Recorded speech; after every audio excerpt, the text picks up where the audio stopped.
کہ ذرا ہم سوچیں، حضور کے نام لیوا ہے، ہم حضور کے نام کا کلمہ پڑھتے ہیں، حضور کی نسبت کو اپنے ساتھ کرنے کے اندر ہمیں فخر محسوس ہونا چاہیے اور فخر ہم محسوس کرتے ہیں، لیکن ذرا ہم دیکھیں کہ وہ کافروں نے حضور صلی اللہ تعالیٰ علیہ وسلم کے ساتھ جو برتاؤ کیا ظالمانہ، وہ برتاؤ اپنی جگہ کے اوپر بے شک ایک ظالمانہ برتاؤ، اور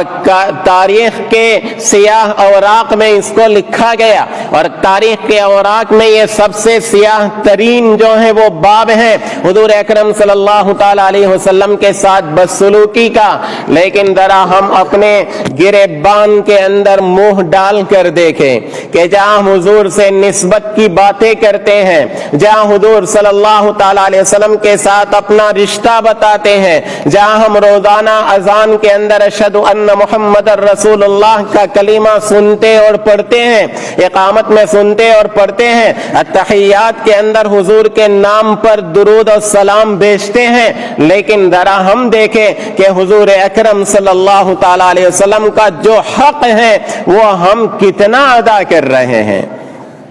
خالی زبانی جمع خرچ سے کچھ ہوتا نہیں ہے۔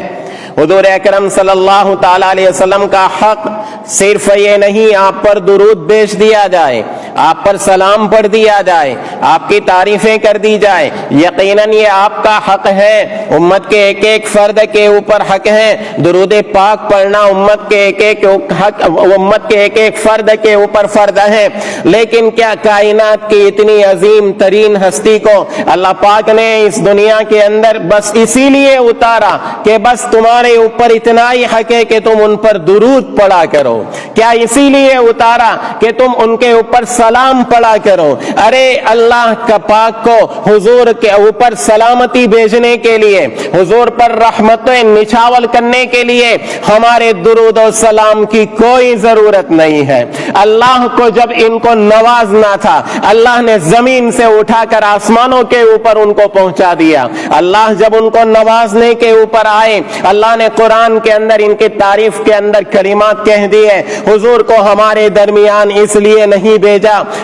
بس ہم گن گاتے رہیں، حضور کے صلاۃ و سلام پڑھتے رہیں، بلکہ حضور کا ہم پر ساتھ ساتھ یہ حق بھی ہے کہ حضور اکرم صلی اللہ تعالیٰ علیہ وسلم کا سچا اتباع کریں۔ حضور اکرم صلی اللہ تعالیٰ علیہ وسلم کی نری محبت کے دعوے سے قرآن کریم کے اندر ایسی دعوے کرنے والوں کے بارے میں ان کو نصیحت کی ہے، اور ان کو کہا کہ اگر تمہیں حضور سے سچی محبت ہے تو قرآن نے حضور سے سچی محبت کی جو کسوٹی بتائی ہے اس کسوٹی کے اوپر اپنے آپ کو اتارو، اگر اس پر اتر گئے تو تم سچے عاشقان رسول۔ قل ان کنتم تحبون اللہ فاتبعونی، اللہ سے تمہیں محبت ہے تو میرا اتباع کرو۔ اب ظاہر ہے کہ حضور اکرم صلی اللہ تعالی علیہ وسلم کو دنیا کے اندر اللہ نے بھیجا اس لیے کہ آپ کا اتباع کیا جائے۔ یقیناً درود پڑھنا، سلام پڑھنا، آپ کی تعریف میں قصیدے کہنا یہ امت کے اوپر حق ہے، لیکن محض اتنا کرنے سے حضور کا حق ادا نہیں ہوتا ہے، بلکہ اللہ پاک نے حضور اکرم صلی اللہ تعالی علیہ وسلم کو اس دنیا کے اندر بھیجا اس لیے کہ ہر امر کے اندر آپ کا اتباع کیا جائے۔ لقد کان لکم فی رسول اللہ اسوۃ حسنہ،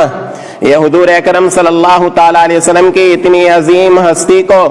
اس دنیا کے اندر، جو دنیا کفر و فساد کی آماج گاہ بنی بیٹھی تھی، اس کے اندر آپ کی اس عظیم ہستی کو کیوں اتارا؟ تاکہ امت ضلالت و گمراہی سے نکلے،